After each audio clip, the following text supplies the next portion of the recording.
Hey guys, welcome to the channel. As you see in the thumbnail, what if Issei had Ophis Sacred Gear Part 1. Before I start, please do support for more awesome content and subscribe my channel and like this video and also share this video with your friends. I have created my other videos playlist, there you can watch my all videos easily, check out as well. Let's start this video. Hey, Issei. A beautiful young woman with snow white skin, sapphire eyes, and gorgeous red hair dressed in her school uniform currently had her back turned to the boy, unable to see his face and hers. However, the sudden change in the atmosphere told him that something had changed. Now that he thought of this, heartbeat was faster than normal. He placed his hand over his chest to feel the thunderous beat within, wondering what the cause of it was. Yeah? He asked.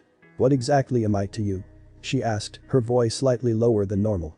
This question, seemingly harmless, was enough for Issei to lean back onto the balls of his feet. Where was this coming from? Hasn't he always told her, since he first rescued her from the arranged marriage with Riser? I would have done anything to get you back safely. Then I will give up my other arm and then my eyes if I have to. I will do whatever it takes. Nothing is going to stop me. I am your pawn after all. He had been there when he was needed, always. It was him that saved her from being Riser's trophy wife, he who fought by her side during the battle with Kakabiel, fought and endured numerous raiding games for her, struggled against the Nordic god of mischief. Suffered through the impalement he received from Fenrir, the list went on. While anyone in the peerage would, and have, in some cases, done the same, save the part about embalming the wedding between his king and the flaming turkey, he went through quite the number of tough times for her. Ever since she brought him back to life, he had to witness the murder of his best friend Asya, sacrificed his arm during his battle with Riser, fought with Tannen, a literal, full-grown ex-dragon king, to get stronger for her, died to a Nordic wolf, and almost kicked the bucket again when he was lost in the depths of his own negative emotions after Asya got beamed to the dimensional gap, activating the Juggernaut drive and placing everyone in grave danger, himself included. Was that not enough? Was all he could say. His head began to cloud with worry and confusion, his already accelerated heart rate beating faster and harder as a foreign emotion constricted it. What am I? The elevated volume forced the boy to jump off the ground slightly. Did she really have no idea after all they had been through? Issei's eyes welcomed darkness as his lids blocked reality from view, teeth gnashing away at each other without notice. Why couldn't she just see it? I am your pawn after all. Did she want more? Was she trying to tell him something? There are 3 men in the peerage. Kiba, him and Gasper, even though he doesn't act like one just yet. Riaz treats everyone like a genuine member of her family, yet Kiba and Gasper don't get the same attention as he does. She also has a deep desire for romance, probably having it since before he even entered Kuo, hell, possibly longer than that since devils live almost forever. But, even with that, she doesn't try to have sex with either Kiba or Gasper was the only one that had been offered her virginity.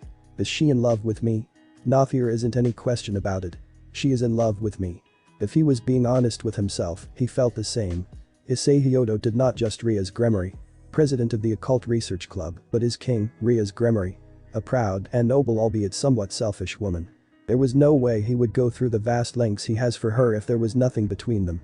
So, what was the big problem? He loves her, and she loves him. All he had to do was to say the word she wanted to he. Would you die for me? There it was. The 5 words that cast him into the supernatural world that shattered his trust like fragile glass, the reason why his true feelings will remain forever locked in the deepest confines in his heart. He literally died when he attempted to let someone in for the first time. What would happen the second time? Would you die for me? What about Riaz? Surely, he could trust himself to her, right? Would you die for me? What about the others? Kaneko, Akeno, Asya. Maybe Gasper and Kiba. Would you die for me? Well, what about his parents? They were the ones that raised him after all. Would you die for me? Is there anyone at all, that he can trust himself to? Would you die for me? A lengthy silence took place within him as Issei fought bravely against his reluctance, desperately wanting someone to see the true him. A man who is simply hurting deep inside, rather than the mask of the pervert he always wore. The entire peerage looked on with hopeful expressions on their faces. Every girl present knew that, if any of them wanted any chance to be with the man they grew to love, he had to realize his own feelings for Riaz. If he couldn't even see what he meant to her, after everything they have been through. What were the chances of him realizing what he meant to them? To me, the president will always be the president. A single voice, almost inaudible, cut through the quiet clubroom. Issei's head hung low as the words struggled to be vocalized. You idiot. Riaz cried, rushing out of the room, 2 damp trails slowly slithering down her cheeks as she did so. The tic-tac of her heels on the hardwood outside the room echoed in his ears. Unable and unwilling to remove his gaze from the carpet below, the sound bounced around in his head, each bounce constricting his already tightened heart. Why was he getting called an idiot? She had asked him a question, and he answered with all the honesty he could muster. Yet, she still got upset. Why? Because he didn't give her what she wanted. Rooted to the spot, the only movement he performed was twisting his neck in the direction Riaz had stormed off. She wanted him to acknowledge the feeling she knew he had for her, and he refused. It was an unforgivable sin, but to insult him? After everything they have been through? Issei, you are horrible. This is too much. Why can't you understand one Isama's feelings? Asya, the girl who he had come to see as a sister, scolded him harshly. The creaking sound, a flash of blonde hair, more creaking, and a subtle click followed by more heels on wood, signaled her departure. This time, the object of the room's disapproval turned to watch the blonde as she left, an unknown sensation stirring within his bosom. Her too? He didn't even do anything to her, at least he thought. Why can't you understand my feelings? Bum. Suddenly, the confused and disheartened male grasped at his chest in a shocked pain. His heart hurt. A dark and violent thing clawed and scratched away at it, like a hand made from the blackest darkness, slowly choking the thin sack of tissue that made living possible. That wasn't right, Issei-kun. A more masculine voice sighs, the owner giving Issei a dirty look with his arms folded, seemingly unaware of the pain Issei was currently going through. You don't have the right to talk to me about being right or not. Bum. There it was again. That undesirable feeling that stuck knives into the very pits of his soul. This wasn't any normal kind of pain, it honestly felt like something was attempting to pull his heart out through his ribs. It is only natural for Riaz and Asya to get mad. Another voice spoke, this time Akeno. Was she also trying to reprimand him? It is only natural for me to get mad. Bum.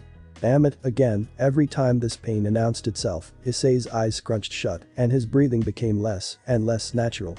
What made the devil in further confused was that despite the rather obvious signs of enormous pain, not a single one of them seemed to realize it. They just continued to belittle him about things they didn't fully understand, acting as if they didn't even see suffering he was in, physical or emotional.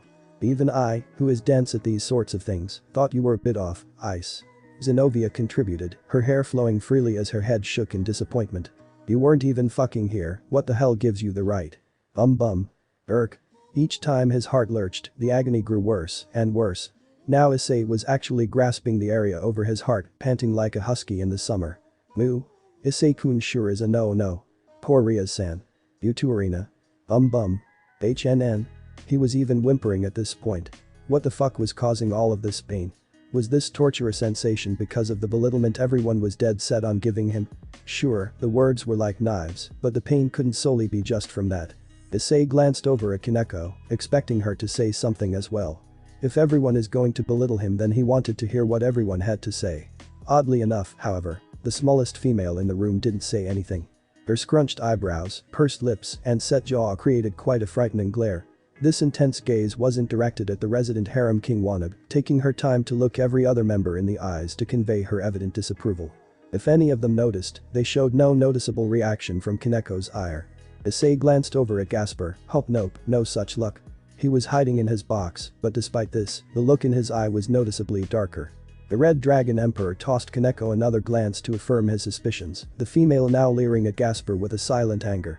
She does understand a thin shard of light pierced the darkness that had begun to cloud his mind. Makes sense, I guess. Riaz did have her observing me since day one after all. Reg. That single ray of light within his psyche became even more luminescent as the clouds obscuring his mind grew darker and darker by the second. Why won't you answer? Are you also upset with me? You, who has been with me since the very beginning. You, of all people, should understand. Biting back the sourness, he stood impatiently as he scowled at his hand, failing to comprehend how the one individual closest to him for so long couldn't even utter a single word, in his defense or otherwise.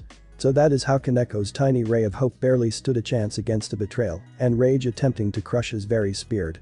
The vile, invisible waves of absolute disgust lashing out from the tormented boy seeped over Kaneko's senses, barely fighting the urge to flee in terror from the enraged dragon that stood in such close proximity.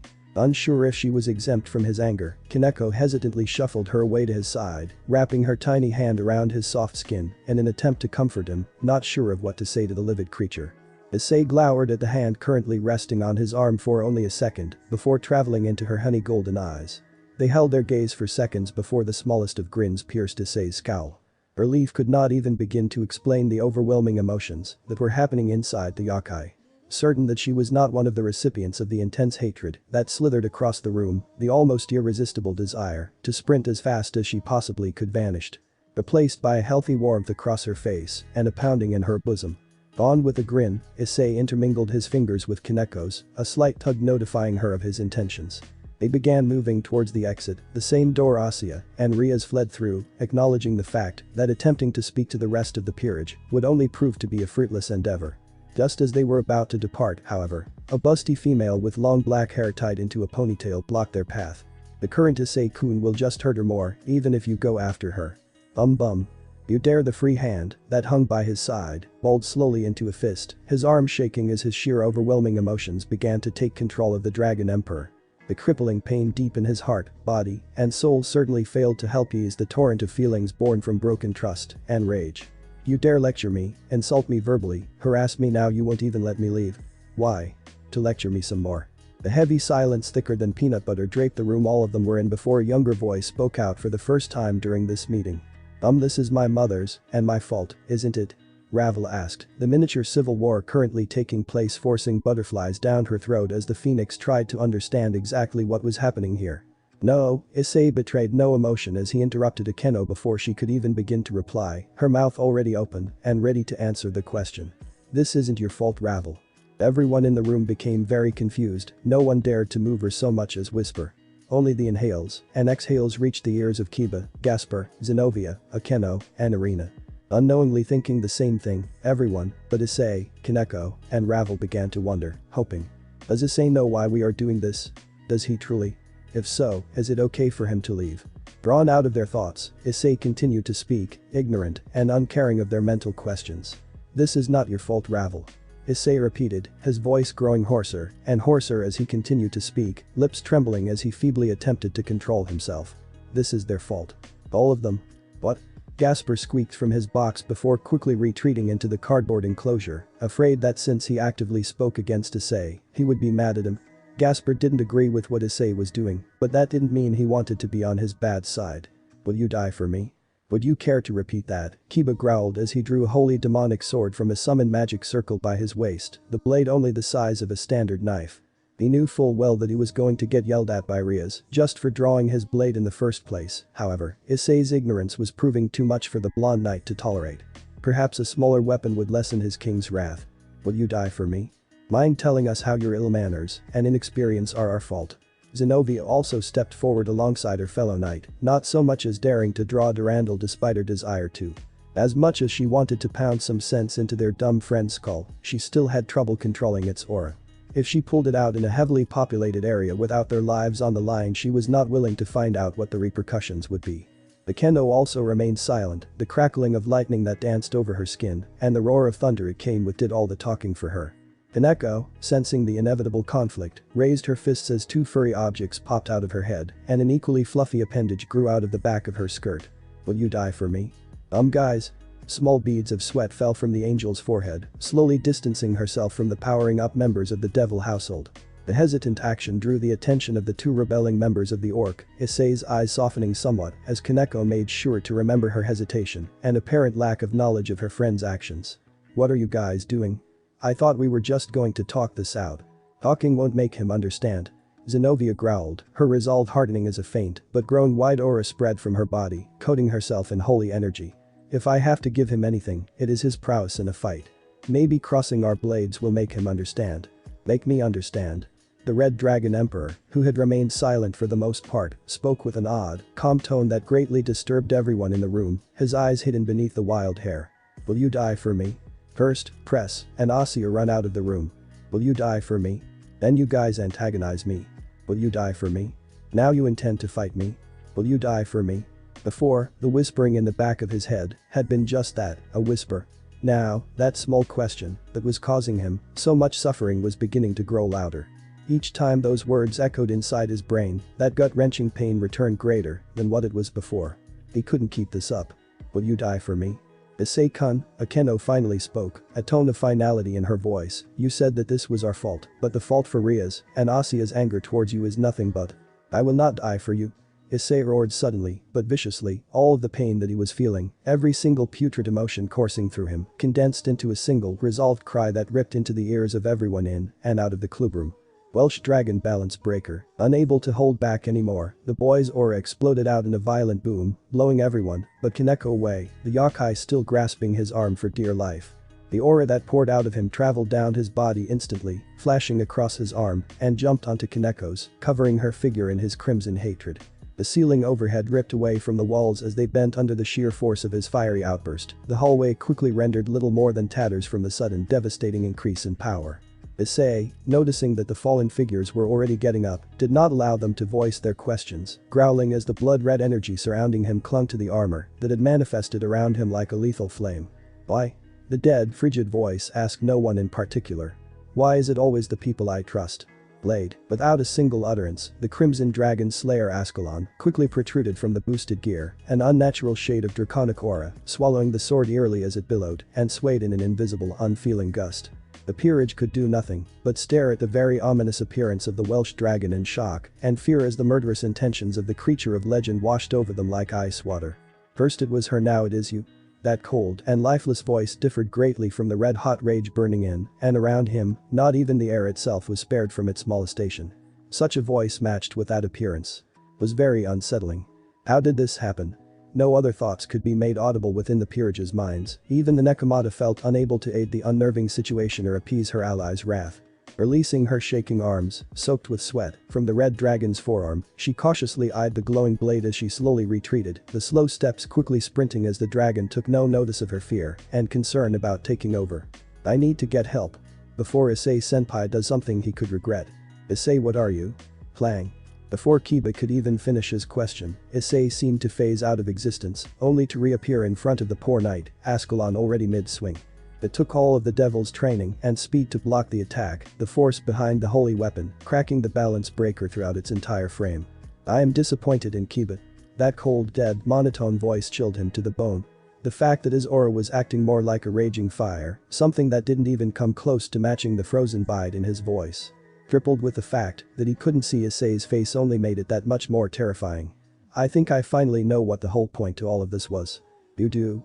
Then the blonde knight channeled his energy into his blade, all of the cracks instantly filled and glowing with newfound strength, the angle of the sword suddenly shifting so that Ascalon would slide down and expose the dragon's neck.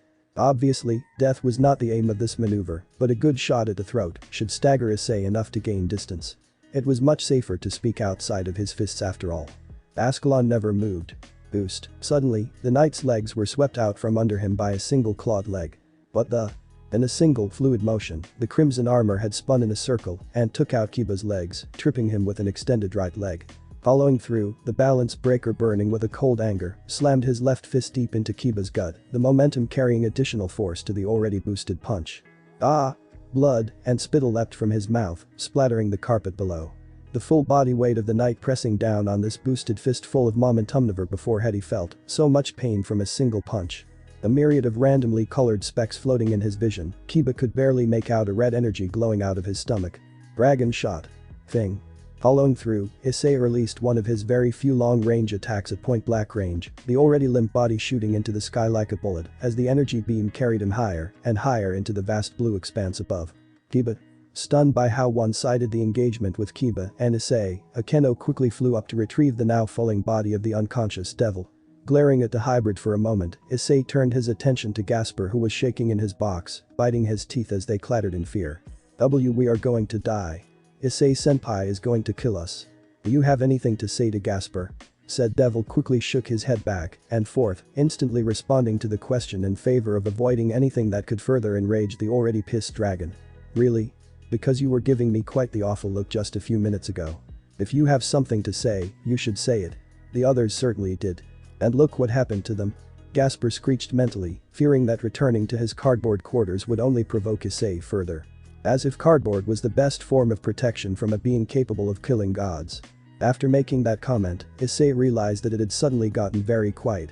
Before, the entire peerage plus arena were here. Now, all that remained was a very shattered room and a scared out of his wits vampire. If he had to guess, since Riaz wasn't here, Akeno took temporary command of the peerage and told them what to do.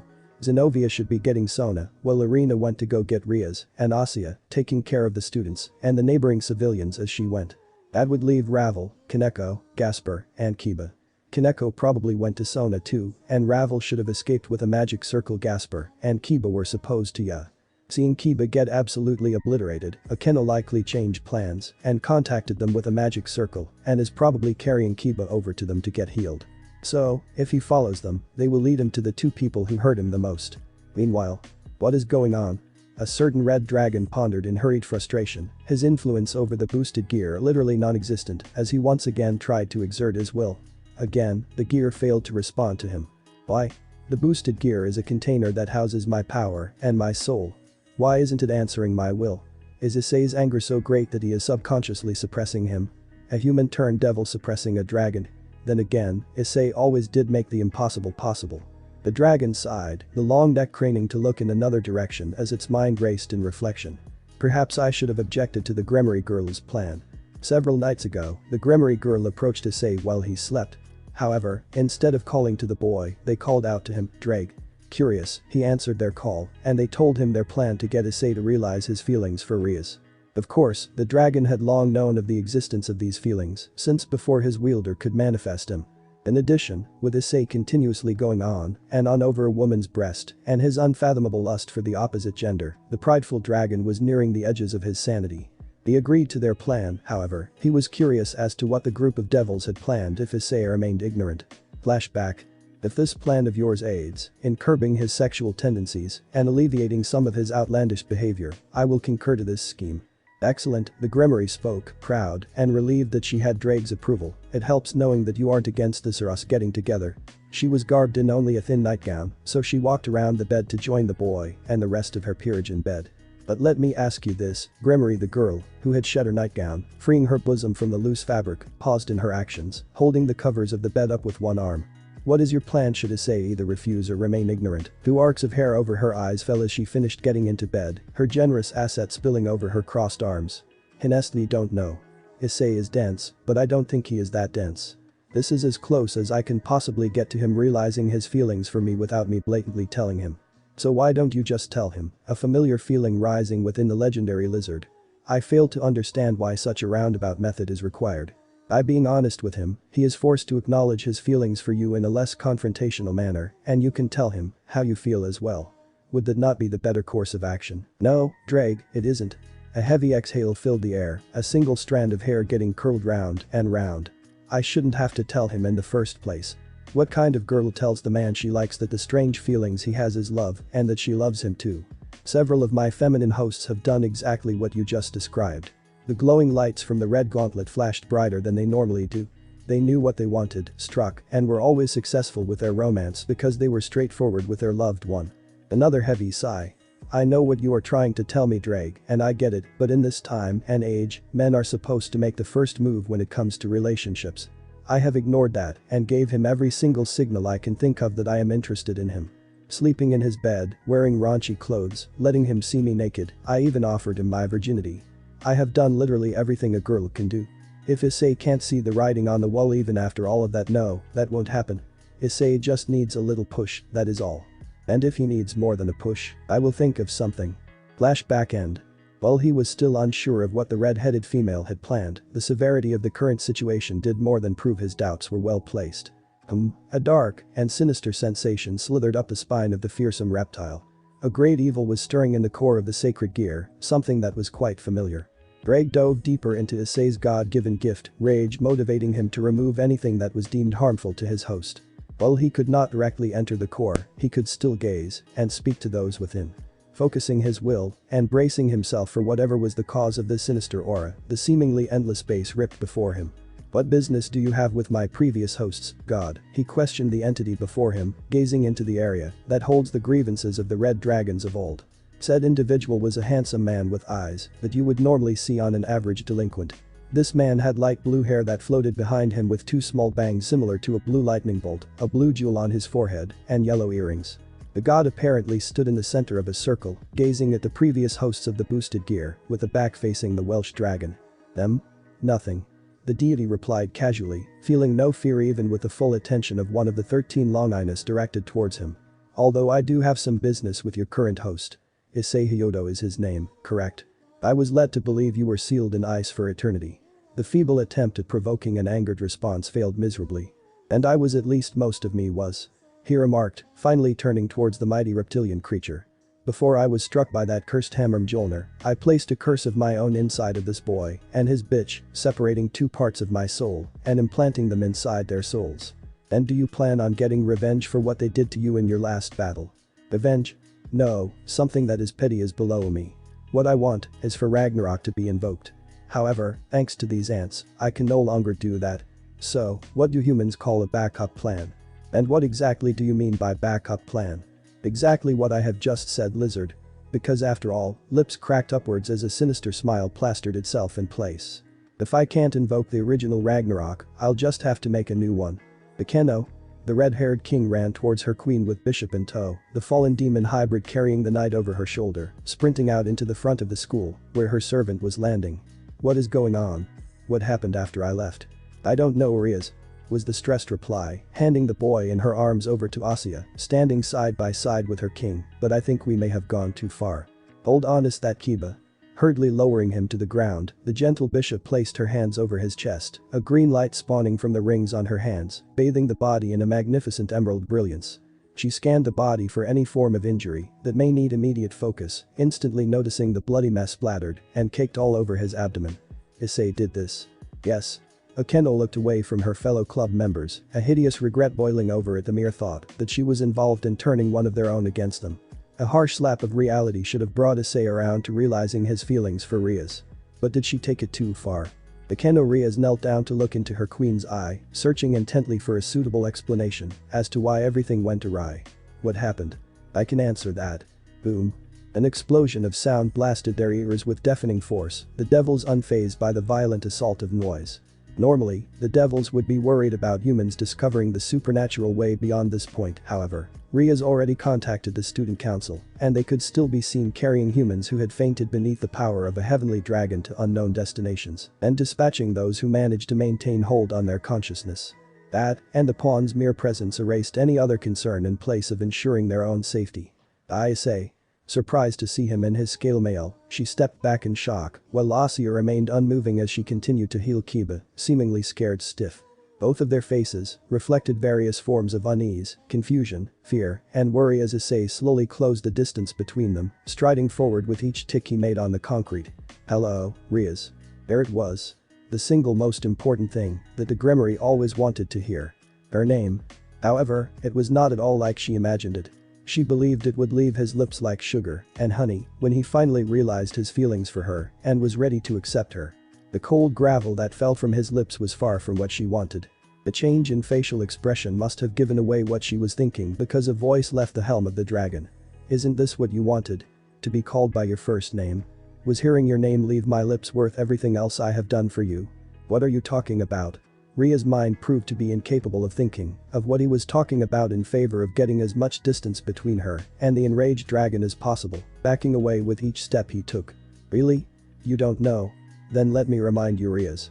Emphasized like it was disgusting to even say further, crushed the heart of the red-haired devil. First, who was it that fought off the flame chicken and freed you from the arranged marriage you never wanted? Me.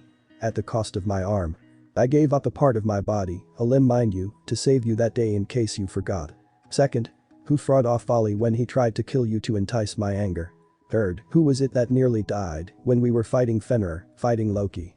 Fourth, who was it who went berserk when Asya was beamed to the dimensional gap? Lastly, but certainly not least, the way I was made into a devil. Letting me die at the hands of a being that you knew was invading your territory. You let me die at the hands of my first girlfriend, the very first female aside from my mother who acted like she gave a damn. You let me die to satisfy your agenda. You are just like Raynor, who actually murdered me to satisfy hers. As the angry lecture berating wrapped up, small orbs glowing the color of grass sprouted from the draconic armor and hovered a slight distance away from him. This spectacle forced their hearts even lower as an icy chill began to take over their spines, this sensation all too familiar to them. What made it worse was that they all knew there was nothing they could do to stop it. In fact, if they tried anything, it would probably make the situation worse than it already was. You're right. Rias Wani-sama. The other two conscious members of her peerage turned their fearful gazes from the personification of rage itself to their leader, shock and disbelief dancing across their faces. Riaz had tears streaming down her cheeks, but still managed to speak in a clear and even tone. "You are right. I had an idea of what the fallen angel would attempt, although I didn't know for certain. That is why you had that flyer given to you, so that I could step in should your life be put into danger, but I was too late. You were stabbed and bleeding profusely.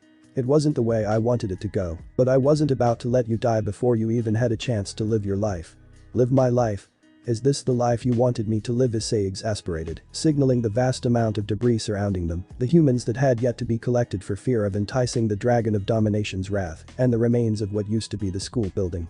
"Fighting for your desires? Offering parts of my body to a dragon to protect you? Having my heart shattered by a girl who I genuinely thought cared, having what was left stomped on for doing everything but saying a single word?" Speechless, Riaz realized what Issei was saying and couldn't help but think that he wasn't wrong. A foul move was made to get him into her peerage. He fought for her, cared for her, protected her, almost died for her, and what did she do in return?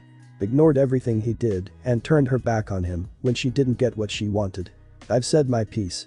Now it is your turn, Asya." The blonde girl, staring into the cold eyes of the enraged dragon, was frozen where she knelt. The poor girl could not even think of moving. Not because Kiba was still in her lap, not because she was still not finished healing him, but because she feared that if she tried to move, or even avoid eye contact, she would die. "Who was the one who helped you when you needed it? You remember, don't you?" "Of course, you do. How could you ever forget about the church? You know, the place where you literally died. And correct me if I am wrong, but who was it that begged Riaz on his hands and knees to bring you back to life? The person who is responsible for you even being alive. The person who went on an actual rampage when he thought you were dead. You." She whispered quietly, her body shaking as tears began to stream down her face, only to fall on the knight's head on her lap, truly realizing how much Issei had done for her and how she had treated him in return. "What was that, Asya? I couldn't hear you. Would you say that again louder?" "You?" The tears turned into rivers and her cries became sobs, the memories of all that Issei did for her coming back to her, haunting her, and the action she took today. "Really? Me? I thought it may have been Kiba, because I am a horrible person who can't understand Ria's feelings. Do you realize how horrible all of you are for not realizing my feelings?" "Yes." No sooner had she attempted to answer the question with the awful truth, Issei dashed forward, stopping mere inches from the terrified teen, her eyes slowly moving to gaze into the blackened emerald pools on his helm. "No. You don't." Akeno tried to speak up in Asya's defense, not even getting a word out before being instantly cut off as Issei plowed forth with his enraged beratements. "Akeno, you were with Riaz when she made the decision to add me to the peerage. Don't you think you could have spoken up about your master letting someone die just so she could have another piece? Apparently not, since why would a queen dare question her king? Irina and Zenobia didn't even know about Rainer or the circumstances of my devilification, and they automatically decided to side with Riaz without even hearing my side of the story. Thanks a lot, you two. Asper turned his back on me after I helped him get better at using his powers. Really appreciated that." Issei, Riaz interrupted him before he could continue, a single arm raised to wipe the salty liquid from her eyes and cheeks. "I know you are mad at everyone, but leave them out of this. I was the one who told them to say those things." "Oh really? So, I guess you were also the one who told Kiba to pull his balance breaker on me? Or maybe you told Akeno to threaten me with her holy lightning?" Her eyes grew wide and glanced towards her queen and her knight, still unconscious from the point-blank dragon shot. "Didn't think so. Now that everyone has had their verbal lashing drag out of everyone, I expected you to be by my side." There was no response. Silence was the only thing that came from the red device on his arm. "Oh? Not even going to acknowledge me? How about I dive into the sacred gear and talk to you directly? Would you like that?" "I sure would." "Don't." The green gem on his gauntlet shining to life for but a second, surprising the distraught boy. "Oh?" The enraged male glared down at the offended gem in his left arm, "And why exactly, Shu? Why don't you let him in? After all, this was bound to happen sooner or later." Every single thought of his vanished as this new voice entered his head. Gone with the desire to wreak vengeance on the Gremory peerage, gone with the anger at the being he hosted, and gone with the emerald orbs that surrounded him. Unbeknownst of the internal conversation taking place within his cranium, Riaz and the other two girls looked on in confusion and the faintest bit of relief. All of the pressure of the dragon's aura forced on them seemed to magically vanish from the atmosphere. "Loki, how? The how and the why doesn't matter now, does it? All that matters now is that I am. Fear not, however, I will not kill you." "Why, you might ask. Nothing overly difficult, I just need you to lay waste to this land in Ragnarok's stead. The only sound that could be heard, both inside and outside of Issei's head, was the cracking of concrete and brick in the distance as birds chirped overhead, oblivious to the conflict that churned within the dragon. The emotional suffering had not lessened nor vanished, but now a sudden sensation of clarity overcame him. Oh, he see. The frigid voice that had haunted the ears of everything within hearing range slowly, but surely, began to warm. So, you don't want to say Hyadoyu, you just want the Red Dragon Emperor. Warning bells began to go off in everyone's head, all of them glancing at one another to see that they were thinking the same thing. Issei, that isn't it. We don't want Ga. The heavy, invisible force pushed down on them all, the dragon's aura growing to surround his figure in a blanket of murderous red and green, unknowingly cutting off the link he had with the sacred gear. You're telling me that if I never became the Red Dragon Emperor, then none of this would have happened to me? If I never had this gear on my arm, would I have had a normal life? Everything is because of this. Boost boost boost boost boost boost. Blade. A sharp pointy protrusion suddenly sprouted from the area above the dragon's left palm, the crimson blade donning the dragon's aura instantly. The already red sword grew disturbingly eerie as the blood-red aura hinted with green snaked around it. With a low growl, the heartbroken boy wrapped his other hand around the base of the blade and pulled it away from the gauntlet, now holding the holy weapon in his other hand. No one dared to speak when the distraught child stepped towards their king, the knight still unconscious from the blast to the stomach. Issei senpai. The voiced interruption ceased his advance, separating the Crimson Princess and the Dragon of Domination were but measly inches. The quick glance determined the owner of the voice was Kuroka's younger sister, a blue-haired devil president besides her, alarmed and muttering something lost to distance into a magic circle rapidly. What are you doing? Please stop. Ryodo, please, I must advise you to. Sona, stressing over the life of her best friend, a murderous dragon bordering on a juggernaut drive, and giving commands to her own peerage to escort the civilians to safety, and setting up a perimeter around Ria's pawn, noticed a small ball of energy flying in her direction a fraction too late as it barreled into her pancreas, blood spilling out of her mouth in a pained cough. I'm sorry. Were you trying to tell me to calm down? Crimson-colored energy spilled out of the ball exactly like the move he had used on Kiba. No thanks. Bang. The president of the student council couldn't even let out a cry as the explosion took away her breath and sent her speeding into a nearby wall, what was left of the school corridor collapsing on top of her fallen figure. Sona. Akeno and Asuya hollered. There may have been a third, more masculine voice mixed in, but Issei couldn't tell, nor did he care. The dragon pointed a single talon at the Nekomata, Kaneko backing away slightly at the perceived threat. Stay right there, Kaneko. I don't want you getting any closer. Despite being told that, the Nekomata still tried to approach. Issei, plea. The earth exploded mere inches away from her foot, shudders sprinting through her figure as she fell flat on her ass. Don't move. The growl forced the self-preservation instinct within the yokai to kick in, compelling her to obey, teeth chattering and eyes round in fear. He actually shot at me.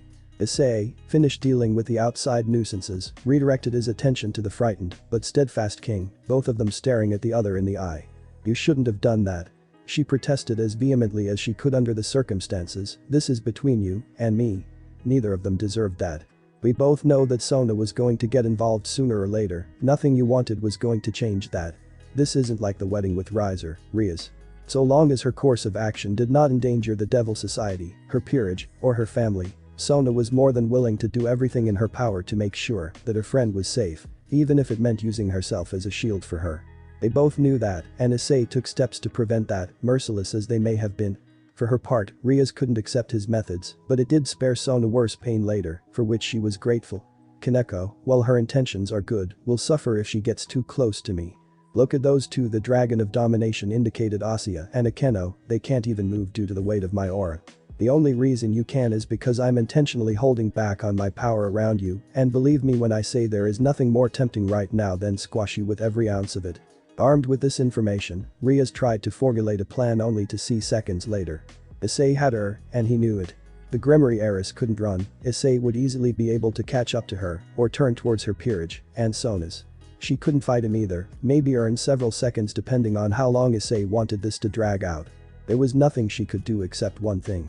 Slowly, defeatedly, she lowered her head in a bow and exposed her neck to him, careful with each word she spoke. I'm sorry it had to end like this, if that means anything at this point. Rias apologized as sincerely as she could. Please do what you want with me. Just leave my peerage out of it. Sona's too. The dragon's aura did not change, nor did its dance, nor its emotions. The only noticeable difference was that, when he spoke, his voice was faintly warmer, a sad and hidden smile straining the child's face. You were the reason my sacred gear awoke. If you had let me die, I would have entered the reincarnation cycle, and the boosted gear would have found another host, sparing me from everything. But, despite everything, I am sorry as well. Unable to move, Akeno and Asya were forced to remain prostrated and watch as Ascalon rose into the air, the blood-red aura gathering around the blade as the murderous force left the scale mail, the holy dragon slayer now appearing to be pure black rather than red. And I promise that I will not harm them. Issei, please. Issei senpai. Issei. The other three devils, Akeno, Asya, and Kaneko, cried out in anguish, begging for the life of someone they all knew and loved. The girls placed all of their hopes that, beneath all of the negative emotion and hatred, the boy they came to know was in there somewhere. He was not. He was dead. They killed him. And this is what happens when the only people he trusts betrays him not once but twice. Hey, Riaz, the dragon called softly, the girl raising her head in question, will you die for me? The cries of anguish fell into shock and dread as the Grimoire smiled sadly in acceptance. If that is what will make you happy. Her hair fell forward once more to expose her neck. Riaz. Issei smiled beneath his helm. Good. The pitch-black Ascalon swung down. The Grimoire remained prostrate, wondering when her head would fall from her neck now that it had been cut. Instants became moments, and moments turned into seconds. After a few of those pregnant seconds passed, did she realize something was off? Something isn't right. That was the sole thought that passed through her mind as she slowly looked up to the man who was about to take her life, until something on the ground caught her attention. It was an arm. A very bloody arm with a green jammed gauntlet. Realization flashed across her face, looking up at the Red Dragon Emperor, only to confirm her fears. There he stood, Ascalon held in what was now his sole arm, a stump with a liquid of life running profusely down his side as he slumped forward in what was possibly pain. Issei. Kaneko shouted in shock and horror, ignoring the fear telling her to remain still as she entered a dead sprint towards the injured dragon. The others were rendered incapable of speaking as they watched the scene before them. Issei has just cut off his own arm. The same arm he gave the dragon back during Razor's wedding. But wouldn't that? The faint glow began to surround the severed limb, the emerald light growing brighter and brighter until it became blinding. And the light continued to grow. Just before the inevitable, Riaz could hear a voice on the other side of the over-radiant appendage. You don't get to die, Riaz. You are going to live with the guilt of being the sole reason the Red Dragon Emperor ceases to exist. Boom. An explosion even bigger than the one Issei released shook the entire school building, the former Red Dragon Emperor rocketing through the sky since he was the closest to the blast. No one noticed when the Nekomata jumped on him before the blast occurred, the few members of the occult club present shielding themselves from yet another blast of explosive power. They struggled to remain in place, the blast causing a vicious hail of wind that threatened to slam them through the few remaining walls still standing. As they attempted to resist the sudden gale, a voice could be heard from where Issei's appendage fell. Welsh dragon. Seal is broken. A certain brown-haired individual groaned in pain. His memory was fuzzy, his body was in tremendous pain, he couldn't feel anything from his left arm. Issei Sanapi. Issei senpai. A voice said his name. Kaneko, it hurts to speak. It hurts to feel. Even opening his eyes took more effort than it should. Sandpaper lined his throat as he spoke, one of his eyes numb and unseeing, and he could literally feel his heartbeat reverberate from the tips of his fingers to the ends of his toes. Despite the mass numbness, he could still feel a faint pressure on his waist, Kaneko's face, hair, and hands slathered in mud and blood. Oh, explosion. Why was she in her underwear? Issei senpai, please don't say anything, I'm trying to heal you. Deal? I don't need Halingi, I've been in worse pain than this. Curious as to the shape he was in, he let his face fall to the left to take in the state of his armor, lack thereof. Where his appendage would normally be, there was a bunch of white wrapping that was drenched in some kind of red liquid. There was a sense of familiarity when he looked at the strips covering his stump, they looked almost exactly like his school uniform. This isn't working, the Nekomata's voice reached the former dragon's ears, at least those were working fine-ish. What are you? With each spasm he went through, the pain only increased several times over. Please don't speak. She snapped at her patient, maddened that he seemed insistent on doing something. Issei couldn't help but notice the impatience in her voice and the desperation. He decided to heed her wishes and remain quiet, it felt a lot better not to speak anyway. He watched as the girl's cat ears twitched occasionally and tail shook restlessly as he simply lay against the uncomfortable ground. Slowly, ever so slowly, he could feel some feeling return to his body, his crotch more so than the other areas. Novan bedroom arts aren't enough. Kaneko grew increasingly worried and frustrated, forcing her hips to move faster. Bedroom art, isn't that some kind of healing technique used during Hex? So that's what she is doing. Too bad it hurt so much I can't even enjoy it. The bush began to ruffle. Issei and Kaneko quickly glanced over to said bush, the former getting a large headache from just doing so. See, Volley? I told you I felt Shirin's energy around here. Red Dragon Emperor. Issei felt another presence position itself next to him. Baroka Wani-sama. Kaneko was focusing so much on healing her senpai that she didn't notice her sister's presence until she was right next to her. Yodo. Issei recognized that last voice. The clothing and hairstyle only confirmed it once the owner of the voice stepped into his view. Volley. Cough. Volley Lucifer was wearing a dark green shirt under a black jacket with burgundy pants, his normal attire. He was looking down at the two Nekomata and the boy, wondering what his rival could have done to put himself into such a state. From Volley's point of view, Issei's body was in such a shape that even he was surprised Yodo was still alive. The left side of his body looked like the equivalent of what humans call spaghetti. His left arm was non-existent, the white and yellow of his rib bones peeking out of what was left of his flesh, and the left leg was just barely attached. His right side looked just about the same as before, save for a few evident broken bones. Shirin, I need you to focus on the bedroom arts. I'll take care of the healing. Volley, I'm going to need your help. Appalled at the shape of the man below her sister, Kuroka began to cast all of the repair and healing spells she knew. It was no wonder her sister was performing the bedroom arts. The Red Dragon Emperor would have died already if it wasn't for Shirin. Volley, surprised to see that the elder Nekomata was ordering him around, did as he was told and performed his share of healing and repair spells. It wasn't like he didn't want to do so, he had questions for his rival that needed answers. Then again, he could just ask the girl who was slamming herself on his rival's nether region. At least this isn't boring. Volley thought, a small smile forming on his face as he redirected his focus towards the former wielder of the boosted gear. What happened to Yodo? Lucifer asked, ensuring his rival's flesh was knitting together properly. Welcome, his body was in such bad shape that even his throat was telling him to shut the fuck up. Kuroka's eyes wandered away from Issei's naked ribsage as the harsh tones of a man trying to cough up his own lungs forced its way into her ears. Taking a glance to ensure that his lungs were indeed still in place, a silky smooth arm draped in black cloth traveled up his body as light sprinkled from her fingertips. Thanks, Kuroko, as I was trying to say the others were being selfish and pissed me off. When I tried talking to Drake, Loki answered. Loki? The host of Albion couldn't stop himself from voicing his doubt. Didn't Odin seal him away? I thought so. Anyway, he wanted me to become a new Ragnarok or whatever with the power of the Red Dragon. I was confused, angry and scared. I focused my will, cut my arm off with Ascalon, and separated the gear from my body. Red Dragon, this red dragon that never Issei. I guess I just lost it. I see a soft exhale fill the air, Volley turning his head towards the heavens above. Issei followed his view the best he could, but it was difficult to see the stars when there was a big busty beauty on one side of him and the second cutest girl, covered in a hazy blue aura, slamming herself down on his unfeeling meat. Countless twinkles decorated the sky, shining light down on the emerald foliage around them alongside the full moon. The combination of stars and moon made it so that there was no absence of light. This, the gentle breeze that played with Volley's clothes and hair, and the way he stood with his head craned up and back facing Issei left with a truly majestic appearance. It seems fate truly works in mysterious ways. Kaneko and Issei noticed the almost wistful tone in his voice, Kuroka easily picking up on the change of atmosphere despite the severity of her patient's condition. Volley is no longer the White Dragon Emperor. Issei here must have destroyed the seal god placed on the dragons by forcibly removing the boosted gear. The seal had to have been linking the two of them since Albion left Volley only hours ago. So, when one seal broke, the other broke as well. This was certainly news to them. The key to breaking the seal on the two heavenly dragons was to remove one of the gears from their bodies. No, it couldn't be that simple, there had to be more. God wouldn't let such a strong seal have such a weakness, would he? So why are you not injured? Issei asked.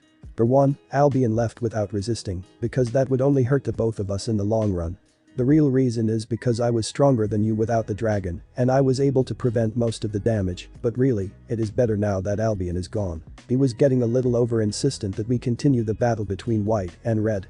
He always seemed satisfied with constantly fighting on the front lines of the Chaos Brigade. Fighting those Northern Earth gods was absolutely thrilling. But the way he acted gave me the impression that he was wanting. Is the battle between Drake and Albion that important to them? Kaneko's voice was starting to trail off, the pleasure must be making her close. Shirin, you can't stop moving. Here, I'll take some of the pleasure for myself, but you have to keep moving. You are the one keeping the boy alive. If you stop, he dies. Kuroka placed a hand on Kaneko's shoulder and a green ore-like substance appeared on the younger Nekomata that was focused on the area between her legs. That substance started moving up her body and towards the older Nekomata's hand, the older cat creature's eyes rolling back a little before adjusting to the foreign sensation. Thanks One-sama. Her breathing became more regular and her pacing normalized. Kuroka, feeling a portion of what Kaneko was, couldn't help but moan and lick her lips despite the situation. One-sama, please focus on healing Issei-senpai. Kuroka regained herself at her sister's words and focused more of her magic onto Issei's left side. Bali answered the previously unanswered question. Those two have been battling since before the Great War amongst the three powers. I don't know what provided the incentive, but they are serious when it comes to their rivalry. I wouldn't be surprised if they continue to do battle until the end of time. Having never stopped his magic while looking towards the stars, working on Issei with his back turned, Vali focused on the task at hand once more. Several long minutes later, Vali and Kuroka slowly grew frustrated and worried as the situation continued to worsen rather than improve. Neither of their magics were working nearly as effectively as they should. One of them alone could heal a number of humans on the brink of death to near perfect health effortlessly, yet the both of them combined could not seem to heal a weak and dying devil. His external and internal wounds were healing nicely, but he didn't seem to be getting better. Could this be some kind of side effect on his body from the removal of the Welsh dragon? What is going on? A high-pitched sound bounced off of the trees, feminine and childlike in nature. All heads turned, taking in the sight of a small girl slowly strolling towards them. Long black hair tossed and turned in the breeze as twin amethyst orbs innocently pierced through the surrounding vegetation. Clothed in a classic purple and black gothic Lolita outfit with an open chest, matching X-shaped bandages covering the nipples of her visible breasts, it was an appearance that could be considered erotic to those with certain fetishes. Ophis? Vali acknowledged. The name bounced around in the heads of the two devils before finally realizing that this child was the dragon god of infinity. He can't say he expected to see the infinite dragon god again. Issei's voice was barely even a whisper that almost failed at leaving his lips. The others noticed how faint his voice was and redoubled their efforts of attempting to heal whatever was ailing the weakened devil. His bones were no longer broken and skin grew over the stump that had previously been an arm, the bleeding had stopped and he looked perfectly fine, but his life force was still diminishing rapidly despite the bedroom arts Kaneko was performing. I ask again. Ophis said, rather annoyed that no one was paying attention to her. What is happening? Kaneko spoke first, gazing intently into God's eyes with such emotion that anyone else would have looked away in embarrassment. Please help Issei-senpai. Please. The despairing devil could not say much more. Tears fell freely from her amber eyes, almost believing that this is where the man she loved was going to die. Help. The little deity expressed her confusion, tilting her head in a cute manner. Help, with what? Ali elaborated. Issei Hyodo ripped the boosted gear from his body. I'm guessing that when he tore Drag out, a portion of his soul went with it. It must be in a critical state if he is in this bad of a shape after all of the magic we cast on him. I'm afraid there is nothing more we can do. Lucifer delivered his analysis of the situation with a hint of sadness. The world was about to lose one of the few he deemed worthy of his rivalry. No, it can't be. Kaneko could not help it anymore. The small drops of water turned into a steady stream, outright sobbing, all the while attempting desperately to put more magic into the bedroom arts. I'm sorry Sharonda, but I have to agree with Vali. Kuroka told her sister, trying to give her the news as gently as she could. This only made her son even more. No. I'm not giving up. I can't just let him die. Not again. Not from another betrayal. Rainer was the one who made him the way he was, now Riaz is the reason for why he is like this. That is just cruel. Dying like this twice, I can't accept that. Ophis finished approaching the party and looked down on the dying devil. Drag, you're going to die. It looks like Issei replied as best he could, his body growing colder and colder by the minute. But me name isn't Drag. My name is Issei. I see. Ophis tested how the pronunciation felt, experimenting with each syllable. Do you want to die? Not really. Why? Don't you wish to end the pain? The girl bent her neck to the side again, similar to that of a confused dog. I guess. But more than thought he want to live. Why? Kuroka, Kaneko, and Vali observed the interaction. One of them watched on with sad disappointment, another one with worry and awkwardness, the last one still crying her heart out for the man who had earned her trust and love. Unable to take it much longer, Kuroka placed a single hand on her sister's shoulder. I want to enjoy what this world has to offer. Issei whispered, his voice barely able to do more than that. There are lots of things he want to do still. Like, what? The Ouroboros dragon could not comprehend what would motivate the former wielder of Drake to continue living. What could possibly be worth the pain it takes to maintain his existence when he could pass on to something more painless? Issei could feel his sensation fading, but something was inspiring him to continue talking to the deity, as if talking to her would keep him alive even a little bit longer. I want to get stronger, fight strong people Volley and Issei locked eyes. Enjoying peace and quiet, Kuroka turned herself away from her sister to gaze at the dying boy. Ophis continued to watch the boy who was making her feel things. But most of Ali just want to be acknowledged and loved. Kaneko did everything she could to not go back over to Issei and wrap her arms around him in an attempt to comfort him. Issei-senpai. Kaneko's tears were beginning to dry up, not believing what she was hearing. She had always thought of him as some super perv, but as time went on, she saw that he actually did care for the club and cared about her. These were his real feelings, this was his motivation for being so perverted, but this didn't answer why he chose to be a pervert to accomplish his goals. What about you, Ophis? What do you want? Issei asked about the infinite mass of energy. What do you desire? I want to return to silence. She replied, finding herself drawn into his gaze and unable to look away. Something was off about him, but she couldn't seem to figure out what.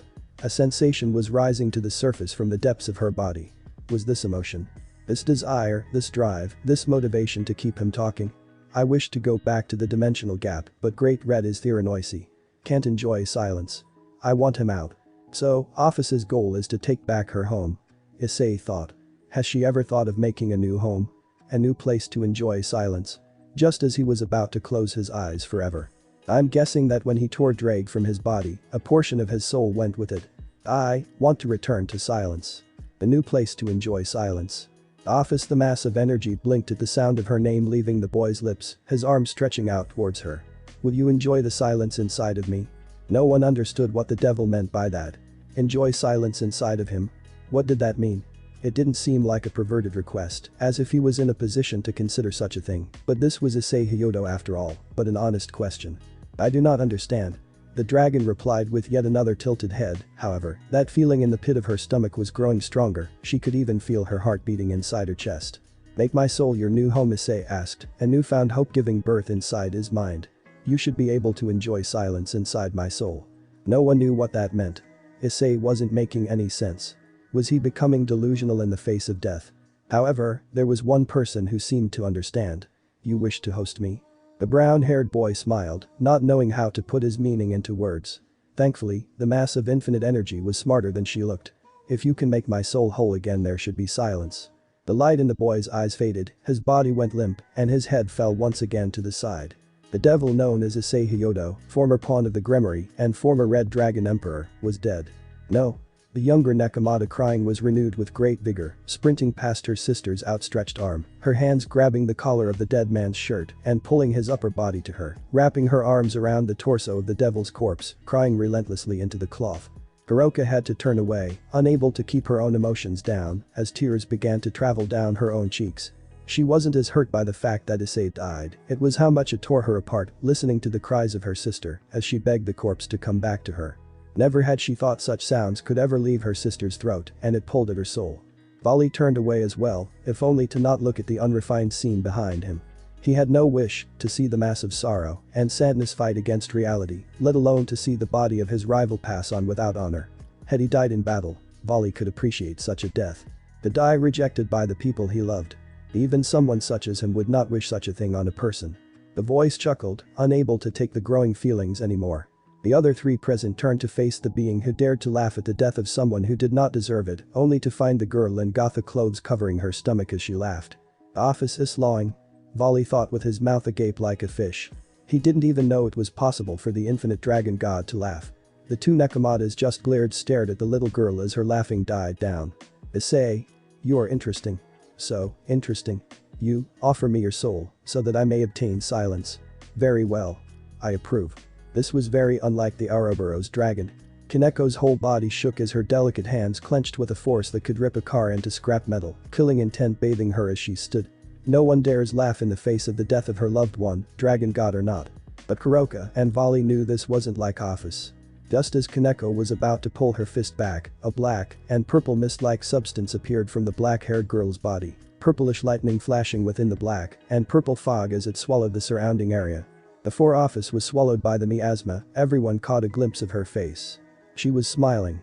The infinite dragon god was smiling. Not some cocky smirk or anything like that, but a smile born out of eagerness and happiness. The black fog grew larger and wider, becoming even larger than the god-slaying dog Fenrir. Even larger than Tannin. The sky above was beginning to change as well. What was once a clear sky filled with stars was now blanketed by clouds, a fierce wind blowing through their hair. Brygno, you said your name was Issei. The voice of the dragon god emerged from the unknown substance. The voice was a lot deeper than the voice of the little girl they knew as Ophis, however. It sounded nothing like the human figure she had donned before, old and ancient, but still feminine and powerful. The force of the speech alone made the knees of Vali, Kaneko, and Kuroka buckle, making the three of them bend down once more, bound before the supreme force of one of the strongest beings in creation. I deem you the only being in creation worthy of this gift. I deem you worthy of the name Ouroboros. Now, let yourself obtain strength. Let me obtain silence. Let us become one. The mass of black clouds that hovered above all of them suddenly fell, a tendril of darkness rocketing down from the sky towards the body of the deceased devil. Look out. Kuroka noticed the direction the tendril was taking and jumped towards her sister and jumped backwards as hard as she possibly could. Kaneko, who had been running towards her beloved to shield him from the unknown force above them, was pulled by her sister just in time to avoid being hit by the blast. When the cloud-like substance and Issei's body made contact, a large boom sounded off, the force of the shockwave pushing the three devils several meters away. Issei! Kaneko yelled over the rushing wind. Confusion and worry were the least of what she was feeling watching this scene. Kuroka didn't know what was happening either, only that something in that massive cloud was giving power to the former Red Dragon Emperor. Is Ophis giving the boy power? Kuroka yelled at Vali, trying to be heard. Why is she giving power to a corpse? She isn't just giving him power. Vali hollered back, unable to take his eyes off of the scene, and Issei didn't die after all. It makes sense now. His soul was broken to the point where his body basically shut down. If his soul gets repaired, then his body will naturally start working again. What Ophis is doing is deconstructing his soul and rebuilding it using her own. She is literally melding their souls together. So that means Kaneko started, hoping against all odds, that what she was thinking was true. Ophis and Issei are becoming one. One in mind, one in body, one in soul. Kuroka finished, awestruck at the scene before.